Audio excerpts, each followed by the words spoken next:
Right, आज हमारा एक बहुत ही इंटरेस्टिंग वीडियो है और हमारे साथ रोहित कुमार सर हैं जिन्होंने गेट में 137 रैंक अचीव करा है और उनके कुछ गेट एग्ज़ाम के अटैम्प्ट्स रहे हैं, कुछ ईएससी के अटैम्प्ट्स रहे हैं, उन्होंने एमटेक भी किया है, उनका आईयूसीएल में सिलेक्शन भी हो चुका है।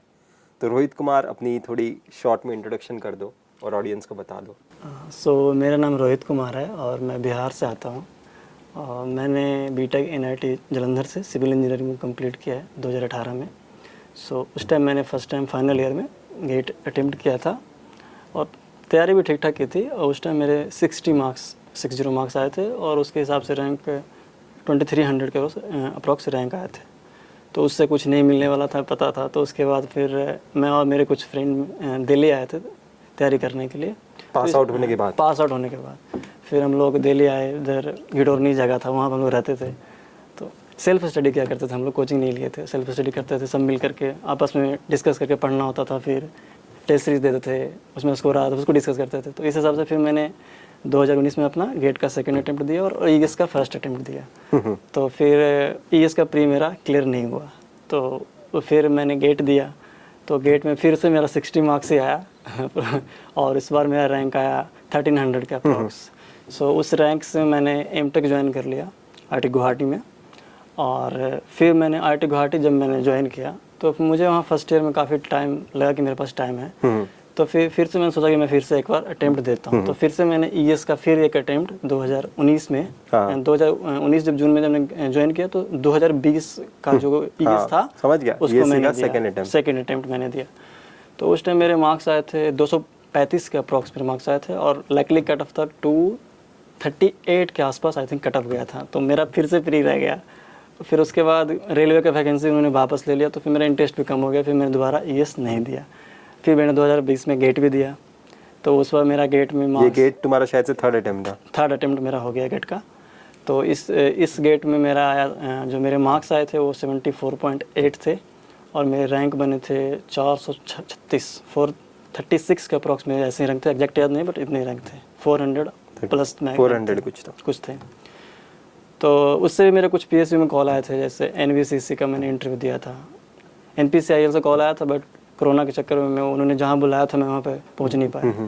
तो एक दो कॉल आ रहे थे बट फाइनल सिलेक्शन उसमें बहुत मुश्किल था, इतना रैंक से सिविल इंजीनियरिंग में। तो फिर मैंने जब मैं एमटेक पास आउट हो रहा था फाइनल ईयर में 2021 में, फिर से मैंने गेट दिया, फोर्थ अटेम्प्ट। तो इस बार दिया तो मेरा रैंक 137 आया और मेरे मार्क्स थे 77.1 मार्क्स थे मेरे इस बार। तो ये मेरा छोटा सा इंट्रोडक्शन है। ठीक है। तो रोहित कुमार ने 4 टाइम्स गेट का पेपर अटेम्प्ट किया है और आपने देखा होगा कि इनकी जर्नी में मार्क्स इम्प्रूव हो रहे हैं, रैंक इम्प्रूव हो रहा है। लकीली नहीं, तुमने इतना अच्छी तरीके से प्रिपेयर किया कि वो हो रहा है। तुम्हारे हिसाब से गेट एग्ज़ाम में, सर सेल्फ स्टडी के बारे में हम ऑफ कोर्स बात करेंगे, पर तुम्हारे हिसाब से गेट एग्ज़ाम की प्रिपरेशन तुम हर अटेम्प्ट में कितनी करते थे? तुम हमेशा कंटिन्यूस प्रिपरेशन में थे या फिर कैसे कर रहे थे? हाँ, तो जो मैं आपको पहले बता रहा हूँ, जब मैं फर्स्ट बार गेट दिया था, जब मैं कॉलेज के टाइम था, तो उस टाइम मेरा अच्छा था प्रिपरेशन। उस टाइम मतलब फुल प्रिपरेशन में था गेट का। लेकिन वही है, जब आप एग्ज़ाम में अच्छे से 3 घंटे में अगर आप अच्छे से नहीं कर पा रहे हो तो फिर आप कितना प्रिपेयर कर लो, कुछ भी नहीं होने वाला। तो फिर वहाँ पे मैं अच्छे से एग्जीक्यूट नहीं कर पाया। तो मेरा मुझे ऐसा लगता है कि मेरा बेस्ट अटेम्प्ट जो मैंने फर्स्ट बार दिया था वो था, और जो सेकंड बार दिल्ली आकर के दिया वो मेरा अच्छे से फुल फ्लेज जो करते हैं ना 6 महीने की प्रिपरेशन करके देते हैं वो हुआ।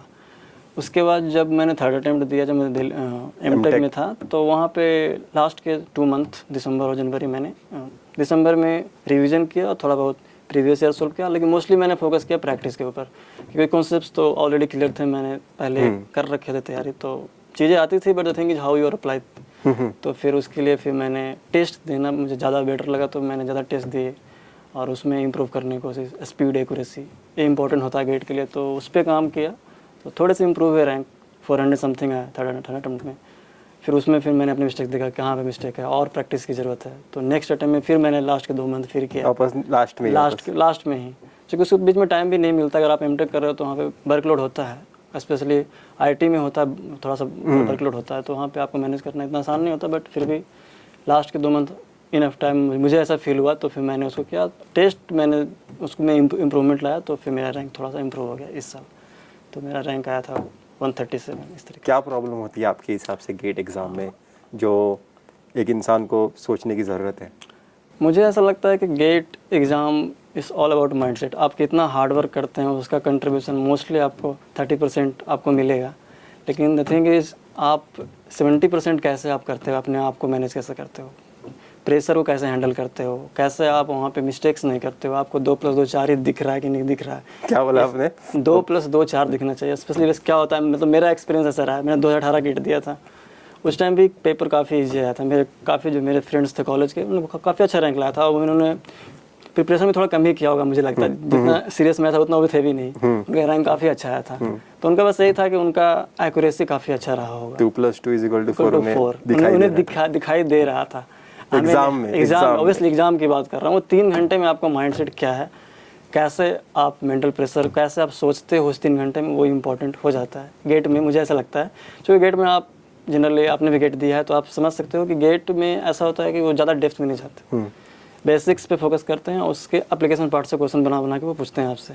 तो एप्लीकेशन पार्ट अगर आपका बेसिक स्ट्रॉन्ग है तो आपको वो भी आता होगा। द थिंग इज आप वहाँ पे मिस्टेक कर सकते हो, ये इंपॉर्टेंट है। तो 80+ स्कोर करना है तो आपको एक्यूरेसी पे काम करना पड़ेगा। उसके लिए बेस्ट थिंग इज आपको प्रैक्टिस करनी पड़ेगी, प्रैक्टिस और माइंड कूल रखना पर आपको टेंशन नहीं लेना है, आप बिल्कुल रिलैक्स रखो कि आप बस ये दिमाग में रखो। मोस्टली मैंने देखा है, मतलब मैं खुद अपना बता रहा हूँ, मुझे ऐसा लगता है यार सिलेबस कंप्लीट नहीं हुआ, पता नहीं क्या पूछ देंगे, जितना मैंने कवर किया उतने से हो जाएगा कि नहीं हो जाएगा, इसको लेकर हम लोग बरी रहते हैं। मोस्टली अननोन क्वेश्चन आ जाएगा, ये आ जाएगा। तो थिंग ऐसा कुछ भी नहीं आता है। मोस्टली 1-2 क्वेश्चन आते हैं वो छोड़ने के लिए होते हैं। मोस्टली क्वेश्चन आता है जो आप जितना आपने पढ़ा है उतने से आता है। गेट का सिलेबस बिल्कुल डिफाइन है। तुम बताना चाहते हो जितने तुम्हारे क्वेश्चंस, जितने कॉन्सेप्ट्स तुम्हारे बुक्स में हैं, उसमें से ही मैक्सिमम पेपर आएगा। अब मैं कह सकता हूँ कि अगर 100 मार्क्स का पेपर है तो आपको उसमें 90 मार्क्स का पेपर उसी से आने वाला है। 10 मार्क्स का कोई नहीं गारंटी ले सकता। वो कुछ रिसर्च बेस्ड क्वेश्चन, कुछ एमटेक, कुछ पीएचडी का भी कभी ऐड कर देते हैं। तो आपको वो ऐसे ही होता है, वो आपको बस टाइम कंज्यूम करने के लिए होता है। आप उसको देखोगे, कंज्यूम करोगे और फिर डिप्रेस हो जाओगे, उसमें फिर आसान क्वेश्चन गलत करोगे। तो ये भी एक आता है इसमें कि पेपर कैसे अटेम्प्ट करना चाहिए, बहुत इंपॉर्टेंट हो जाता है कि आप पेपर जब आपके पास पहली स्क्रीन पे दिख रहा है तो आप कैसे अटेम्प्ट करते हो। कुछ लोगों का माइंडसेट होता है कि नहीं मैं लाइन बाई लाइन करूँगा, फर्स्ट सेकंड थर्ड हर क्वेश्चन पे टाइम दूंगा। तो जैसा मेरा पहले था ऐसा ही था कि मैं एकदम हर एक क्वेश्चन को करता था, टाइम लग रहा तो भी करता था, तो उसमें कि पेपर पूरा नहीं होता था। तो फिर स्ट्रेटजी मैंने सोची कि पेपर कैसे अटेम्प्ट करना है। तो मैंने पेपर को मतलब बांट दे कि मुझे पूरे पेपर को 3 बार देखना है। सबसे पहले जो बहुत आसान क्वेश्चन है, काफ़ी easy question, direct formula base. और ऐसे क्वेश्चन आपको पेपर में ना कम से कम अगर 100 मार्क्स का पेपर है 20 तो आपको 20 क्वेश्चन मिल जाएंगे, कम से कम 40-30 मार्क्स का वो पेपर ऐसे रहेंगे। अगर उस क्वेश्चन को आप पहले चूज कर लेते हो, स्टार्टिंग में चूज कर लेते हो, अगर आपने सही कर दिया तो आपका जो कॉन्फिडेंस लेवल काफ़ी बढ़ जाएगा। तो ये इंपॉर्टेंट होता है कि पहली बार में आप क्वेश्चन नंबर 1 से लेके लास्ट क्वेश्चन तक स्कैन कर लो, देख लो, चाहिए बन गया, टिक कर दो। ऐसे करते करते आपको ना आधे घंटे में या मोस्टली 45 मिनट्स में आप एक बार पेपर का आपको आइडिया लग जाए कि हाँ पेपर कितना लेंथी आया है, आसान आया, टफ आया। तो एक स्कैनिंग भी हो जाएगी आपकी और आपको एक 20 क्वेश्चन भी आपके बन सकते हैं इसमें। तो आपको लगेगा नहीं मैंने टाइम वेस्ट नहीं किया और मेरे क्वेश्चन भी बन गए। फिर सेकंड बार जाओ, फिर सेकंड बार में उन क्वेश्चनों को करो जो थोड़ा सा लग रहा है कि नहीं टाइम लगेगा, लेकिन आता है आपको, 100% आता है आपको। ऐसा नहीं कि नहीं 2 स्टेप आ रहा है आगे नहीं पता आप उसको, नहीं तो उसमें आप डिप्रेस हो जाओगे। फिर आपको अगले सेकंड राउंड में वही करना है जो आपको अच्छे से आता है और थोड़ा सा मतलब टाइम लगेगा, लेकिन उतना भी टाइम नहीं उतना भी नहीं, पर है कि करूंगा तो कर दूंगा तो हो जाएगा। तो उसको अटेम्प्ट करो सेकंड अटेम्प्ट में। फिर लास्ट में उन क्वेश्चन को अटेम्प्ट करो जो काफी लेंथी है, आपको लग रहा है इतना स्टेप आता है, आगे का पता नहीं आएगा कि नहीं आएगा। अपना जितना भी 100% पहले दे लो, फिर लास्ट में उन क्वेश्चन को अटेम्प्ट करो। मतलब इस तरीके से अगर तुम करोगे, अगर तुम्हारा अच्छा तैयारी है तो मुझे लगता है 75+ लाना कोई बड़ा बात नहीं। हाँ, इसमें एक्यूरेसी आपको होना चाहिए, एक्यूरेसी मेंटेन रखो और इस तरीके से करोगे तो मुझे लगता है आ जाएगा। और मेरे हिसाब से 75 मार्क्स की सिर्फ बात नहीं है, तुम एटलीस्ट टाइम को मैक्सिमम यूटिलाइज कर रहे हो। 3 घंटे सारा खेल 3 घंटे में आप कैसे यूटिलाइज करते हो। नॉलेज आता है, मतलब हर एक क्वेश्चन इंपॉर्टेंट है कि आप कैसे उस पर टाइम अपना यूटिलाइज करते हो, किस क्वेश्चन पे टाइम ज़्यादा यूटिलाइज करते हो, किस पे कम करते हो, कब करते हो, ये भी इंपॉर्टेंट है। स्मार्ट वर्क एग्जाम में भी रिक्वायर्ड है। 60% स्मार्ट वर्क ही चलेगा, 40% आपने जितना हार्ड वर्क कर लिया, प्रैक्टिस कर लिया, टेस्ट सीरीज दे लिया, वो सब बस वो लगता है मुझे कि थर्ड राउंड में काम करेगा। तुम्हारा जो भी नॉलेज है वो थर्ड राउंड में काम करेगा। पहले तो तुम्हें स्मार्ट वर्क करना पड़ेगा, स्क्रीनिंग करनी पड़ेगी। सबसे पहले आसान क्वेश्चन आपको करने ही पड़ेंगे, तभी आपका बूस्टअप होगा वहाँ पे माइंड और अच्छे से काम कर पाओगे वहाँ पे। तो मुझे ऐसा लगता है। और रोहित कुमार ने सेल्फ स्टडी से गेट एग्ज़ाम क्रैक किया है। सर मैंने ना हमेशा एक क्वेश्चन फेस किया है, सेल्फ स्टडी स्ट्रैटेजी के बारे में ज़्यादा मैं डिस्कस नहीं करना चाहता हूँ। एक प्रॉब्लम है जो हर कोई फेस करता है। समझो कि मैं NPTEL एक टॉपिक है, मैंने देखा एक सिलेबस में एक टॉपिक उठाया और वो टॉपिक के लिए मैं NPTEL वीडियो देख रहा हूँ, वो IIT का प्रोफेसर बहुत कुछ बताते जा रहे हैं, काफ़ी थॉरो पढ़ाते हो। तो क्या मैं वो सारी चीज़ें अपने नोटबुक में लिखते जाऊँ या फिर मैं रेफरेंस बुक में वो टॉपिक देख रहा हूँ, क्या मैं सारी चीज़ें अपने नोटबुक में लिखते जाऊँ? कैसे मुझे नोटबुक बनाना चाहिए एक पर्टिकुलर टॉपिक को देख के, अगर आप बता सकते हो। मुझे लगता है, मैं अगर अज्यूम करूँ कि आप एक फ्रेशर हो, आपको गेट ES या किसी भी कॉम्पिटेटिव एग्जाम में कुछ भी आइडिया नहीं है, तो ऑब्वियसली आप जब किसी भी नोट्स को पढ़ोगे या किसी बुक को पढ़ोगे तो आपको लगेगा कि सब कुछ इंपॉर्टेंट है, ऐसा ही फील होगा आपको। लेकिन आपको कैसे पता लगेगा कि क्या इंपॉर्टेंट है, क्या इंपॉर्टेंट नहीं, क्या लिखना चाहिए अपने नोट्स में, क्या बिल्कुल नहीं लिखना चाहिए।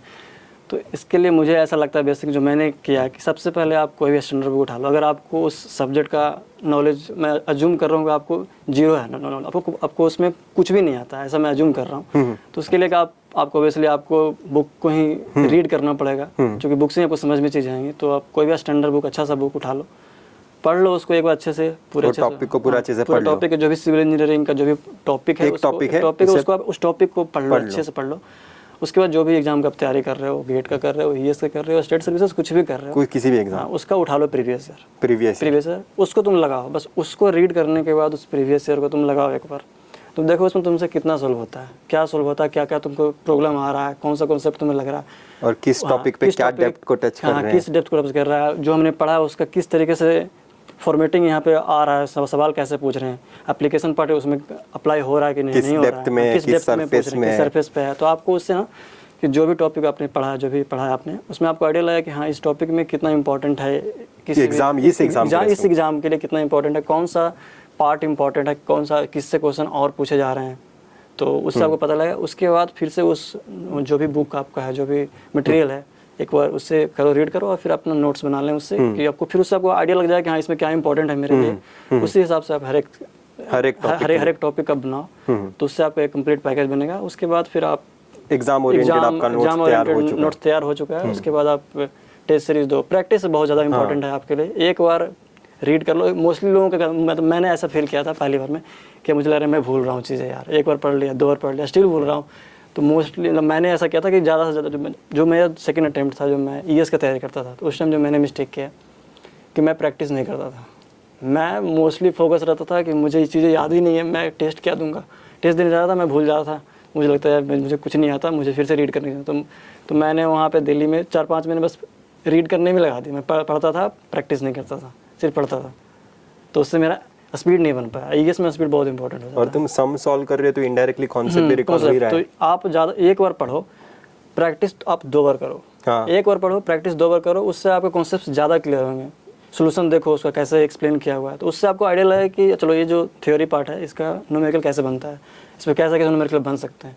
तो ज़्यादा से ज़्यादा फोकस प्रैक्टिस पर रखें और रीड करें वो जो भी आपका नोट्स है, बट उसको एक फिक्स टाइम दे दें कि डेली 1 घंटा 2 घंटा आप उसको पढ़ेंगे, थोड़ा थोड़ा दिमाग में रखेंगे। मोस्टली आपको प्रैक्टिस पे ही फोकस करना है अगर आपको रैंक लेगाना है तो, क्योंकि स्पीड भी बहुत इंपॉर्टेंट होता है। गेट चाहिए, किसी भी एग्जाम में जाएंगे तो आपको स्पीड के साथ एक्यूरेसी मेंटेन करना पड़ेगा, उसके लिए आपको प्रैक्टिस चाहिए। तो ऐसा है। तो आपके हिसाब से सेल्फ स्टडी एस्पिरेंट के लिए 3 स्टेप्स में आप डिवाइड करें। सबसे पहले रेफरेंस बुक उठाओ, उस टॉपिक को अच्छी तरीके से पढ़ो अपने हिसाब से, फिर वो टॉपिक का कोई भी एक जितने भी प्रीवियस क्वेश्चंस आए हैं वो सारे सॉल्व करो, नहीं आ रहे तो सॉल्यूशन देखो और सीखो, और तुम समझ जाओगे कि अच्छा इस टॉपिक में से इन्होंने ये चीजों पे फोकस किया और इतने डेप्थ में फोकस किया है, तो वापस से रेफरेंस बुक में जाना है और अभी अपनी नोटबुक बनानी है। उससे आपको खुद को आइडिया लग जाए कि हाँ मेरे लिए क्या सही है, कितना गलत, कितना डेप्थ में जाना है किसी भी टॉपिक को, उससे आपको आइडिया लगेगा।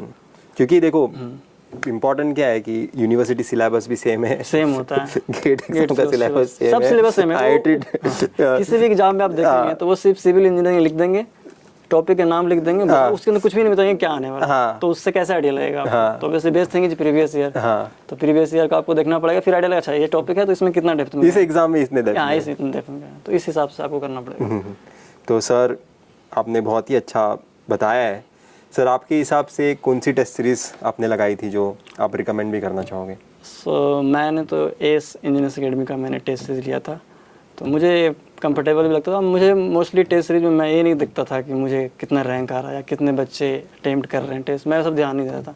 मेरा मोस्टली आपको बताया कि मेरा मेरा मोस्टली फोकस होता था कि मुझे इम्प्रूव करना है, मुझे एरर फ्री करना है, जो भी मैं टेस्ट में मिस्टेक करता हूँ उसको, तो मैं उस पर फोकस करता था। मुझे लगता था कि एएस का जो टेस्ट सीरीज होता था वो थोड़ा सा वो लेंदी टाइप में बनाते थे, थोड़ा सा मतलब बच्चों को थोड़ा सा प्रेशर, पुश कैसे कर सकते हो अपने आप को, कैसे आप ज़्यादा डेप्थ में जाके सोच सकते हो, इस हिसाब से क्वेश्चन मुझे मिला। ऐसा नहीं कि आपको बहुत मिल गया, आपको क्वेश्चन आसान मिल गया, आप खुश हो गए, टेस्ट में नंबर आ गया, बहुत खुश हो गए, प्रीवियस ईयर के क्वेश्चन है यार, रिलेवेंट है, बहुत रिलेवेंट है, उसी हिसाब से टेस्ट आपने दे दिया, आपके रैंक आ गए, आप खुश हो गए।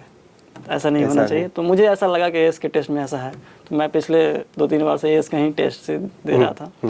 तो इस बार मैं बता रहा हूँ, इस बार स्पेशली जो मैंने इस बार टेस्ट दिया था एएस का, तो मैंने 12 मॉक टेस्ट होते हैं एएस के, तो मैंने उसलिए 8 मॉक टेस्ट मैंने अटेम्प्ट किया था। फिर मेरे पास टाइम नहीं था तो मैंने नहीं किया, मेरा अपना कुछ काम आ गया, अपना कॉलेज का काम चलने लग गया, तो मैंने छोड़ दिया।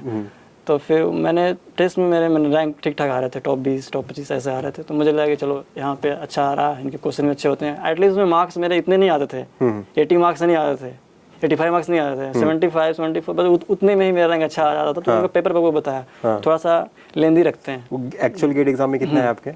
एक्चुअल गेट में मेरे 77.1 मार्क्स, मतलब उतने ही लगभग मार्क्स तो उतने ही आए थे। और उसमें बच्चे ज़्यादा बैठते हैं तो ऑब्वियसली रैंक तो पीछे भाग ही जाएगा। हाँ, एक्चुअली मैंने बहुत लोगों से सुना है जितने मार्क्स आपके लगभग एएस के टेस्ट सीरीज में आते हैं ना, उतने ही अप्रोक्सीमेट आपको एक्चुअल गेट एग्जाम में भी आएंगे। रैंक तो फाइनली वो बच्चों पे डिपेंड है कितने बच्चे बैठते हैं। तो आपको रैंक पे फोकस नहीं करना है, आपको बस मटेरियल फोकस करना है कि टेस्ट का कंटेंट कैसा है, 3 घंटे में आपको वो प्रेशर फील हो रहा है कि नहीं, ये सबसे ज़्यादा इंपॉर्टेंट होता है। आप मत देखो कितने बच्चे बैठे हुए हैं, बस ये देखो कि आपको जो फील होना चाहिए, नए क्वेश्चन आपको दिख रहे हैं कि नहीं। देखो क्वेश्चन में आपको डर लग रहा है क्या? डर लग रहा है कि नहीं, वो आपको तब लगेगा जब क्वेश्चन आप न्यू क्वेश्चन देखोगे, न्यू क्वेश्चन फ्रेम होगा तभी आपको डर लगेगा। जब आपको पहले कर रखे हैं प्रीवियस में वो सेम दिख जाएगा तो ऑब्वियसली आपको नॉर्मल फील होगा ना। तो मुझे ऐसा लगा कि ये इनके मतलब है, इनके टेस्ट सीरीज में ऐसी चीज़ें मेरे को देखने को लगी कि ये चीज़ है इनके पास, तो मुझे ऐसे ये चीज़ मुझे अच्छा लगा इनका।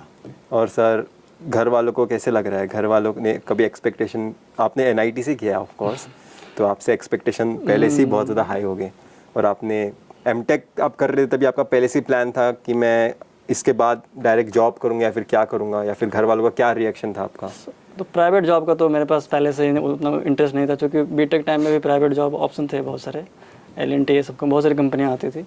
तो मोस्टली था कि गवर्नमेंट जॉब ही करना है। घर वालों का था भी कि गवर्नमेंट जॉब करो या फिर मास्टर करो, PhD करो, फिर हायर स्टडीज़ के लिए तुम जाओ, मतलब ऐसा करो, जो भी करना है थोड़ा सा गवर्नमेंट से। क्योंकि हमारा ब्रांच सिविल था तो सिविल में मोस्टली लोग हाँ उसमें स्कोप थोड़ा ज़्यादा मिलता है, तो गवर्नमेंट सेक्टर ही था। बट अनफॉर्चुनेटली उतना अच्छा रैंक नहीं आ पाया पहले, तो फिर नहीं हुआ। तो इसमें मैंने एमटेक साथ में एक ऑप्शन साथ में मैंने रखा था कि अगर इधर नहीं होगा तो फिर मैं हायर स्टडीज़ के लिए जाऊँगा, PhD के लिए जाऊँगा, हायर स्टडीज़ के लिए ही जाऊँगा फिर ऑब्वियसली ऑप्शन नहीं होगा तो। बट ठीक है, हो गया फिर। घर पे अभी सब खुश है? हाँ ठीक है, खुश हैं सब अभी। थैंक यू रोहित कुमार हमारे इस वीडियो में आने के लिए। और मुझे पक्का पता है कि आपकी जर्नी से बहुत लोग मोटिवेट हो गए और लोगों को समझ में आएगा कि हमेशा ज़रूरी नहीं है कि पहले अटेम्प्ट में आपका रैंक आना ही चाहिए, पर आप कितने बने रहते हो अपने गोल को अचीव करने के लिए इस मैदान में, इस जंग में, वो इम्पॉर्टेंट है, इवेंचुअली आ ही जाता है। मुझे लगता है वो एक चीज़ मैं बता देता हूँ, मतलब माइंडसेट बहुत इंपॉर्टेंट होता है किसी एग्जाम के लिए। मुझे ऐसा फील होता है कि कोई बंदा, चाहे आप एवरेज हो, बिलो एवरेज हो, आपने बीटेक अच्छे कॉलेज से नहीं किया कुछ भी किया हो, बट द थिंग इज आपका माइंडसेट होना ज़रूरी है। अगर आप 70 मार्क्स का रखते हो अटेम्प्ट कि मुझे गेट में 70 लाना, तो आपको 60 भी मार्क्स आने वाला है। तो आपको हमेशा जो माइंडसेट होना चाहिए ना कि नहीं 85 प्लस का ही माइंडसेट। अगर आपका माइंडसेट चेंज होगा ना, उसी हिसाब से फिर आप प्रिपरेशन करोगे, प्रैक्टिस करोगे, अपना एफर्ट डालोगे। तो एक माइंडसेट का बहुत इंपॉर्टेंट रोल होता है। उस हिसाब से माइंडसेट वो हमेशा ऊपर ही रखो, औकात से ऊपर ही सोचो, तब तुम्हारी प्रिपरेशन वैसी होगी। मेरा माइंडसेट पहले ऐसा ही था। जब मैंने फर्स्ट बार गेट दिया था 70 मार्क्स आ जाए, 75 आ जाए, बहुत है, 60 आ गए। फिर इस पर मैं सोचा 85 तो मिनिमम होने चाहिए। तब 80 के आसपास मार्क्स आए थे, फिर वो नॉर्मलाइज होकर मार्क्स हो गया था, कम हो गया था। तो मेरे मार्क्स ऐसे वैसे आए थे, 81 के आसपास से कुछ आए थे मार्क्स। तो फिर तो ऐसा है कि मतलब थोड़ा सा अपना स्टैंडर्ड थोड़ा सा हाई करके चलो, औकात से ऊपर ही रखो, तो उस हिसाब से फिर अपना करो, स्टैंडर्ड सेट करो, तो बेटर है। तो ठीक है रोहित कुमार, थैंक यू आने के लिए वीडियो में।